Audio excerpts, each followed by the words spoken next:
Oh, sila yung mga magulang ni Jacob. Si Jennifer at si Jonathan. Hello. Happy birthday. Thank you. Pasensya na, late ako. Oh, it's okay. You were so busy nga raw eh. And we heard you're a very successful businessman. Ano naman, wala, self-taught naman. Natuto lang pag nanegosyo. Ano, na-traffic ka ba? Andun, luwag nga eh. Ano lang, parking, natagalan ako. Oo nga eh, medyo mali talaga parking lot sa labas. Hindi medyo, maliit talaga. Sayang, ganda pa naman ng restaurant. No? Siguro hindi naisip na may-ari na importante yung parking sa restaurant. Pitoy. Alam niyo na kilala ako, ganito rin, ang ganda ng restaurant. Maliit din yung parking. Ayun, hindi tinao. Nalugi. Naku, malamang ganun din mangyari dito. Naku, wag naman sana. Ewan ko Uy, naikwento sa akin ni Jacob, nagnenegosyo ka rin daw Oh yes, yes I am. Talaga? Ano ba ang negosyo mo? Silang mag-asawang may-ari ng resto na to.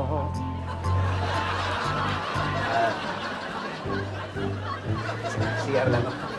Ay, doon lang sila. Doon lang sila. CR lang.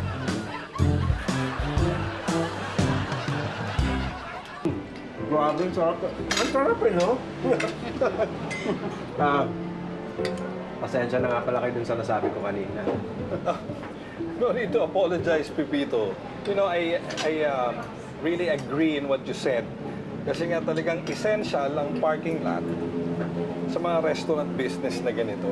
Nakita mo. Sabi sa'yo, tama ako Kaya nga yung lote dyan sa kabila, bibiling ko rin yun and convert it into parking lot. Ay, naku, magandang move yan. No? Yan dapat nyo talagang gawin. Pero, totoo yung sinasabi ko kanina, ang ganda nitong restaurant mo. Saka masarap talaga yung pagkain. Di ba, no? Oh, yes pala, itutur ko kayo later and we'll show you your function rooms. Ay, may function room kayo. Naku, pwede Yes. pala ako magpa-meeting dito. Yes, small and big gatherings. Always Uy, teka muna. Si Dudut, darating bukas galing sa Canada. Dude, yung pinsan mo? Gusto rin ako makita bago pumunta ng Cebu. Oo. Baka pwedeng dito natin iyain kumain. Ay, pwede. Magpapabook na ako ng function room. Hindi naman kailangan. Yung mag-asawa lang ang darating. Uwe. Oo nga. Dad, pupunta din po ako dito bukas. Asikasuhan ko yung mga relatives of Larissa. Sigurado ka? Oo naman. Bakit? Wala.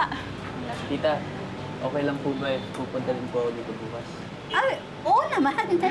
Dad, mukhang mag-aaral na rin magnegosyo ang anak mo, ha? Ay, ganun nga po. Wow. Happy birthday, Cake. Jennifer. Thank you. Pengi na lang pang slice so we can all share this. Ay, teka, wala na bang ibang bisita? Tayo-tayo lang ba? Naku, wala na eh.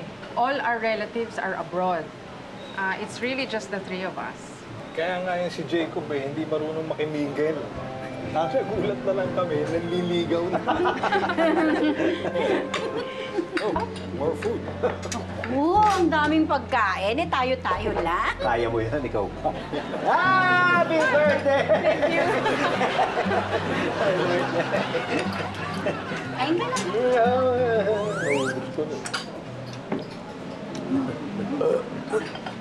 Jacob, manners please. Sorry, ma. Excuse me po. Okay lang. Pipito, would you like to see our function rooms? Sige, tara. Let's go. Jacob, sandali lang. Jacob? Sandali lang po, ma. Dali ka na, hayaan mo na sila dyan. Let's go. Susunod po kami agad, ma. Huwag ka na kaya pumunta dito bukas. Bakit? Kasi basta bahala ka pa.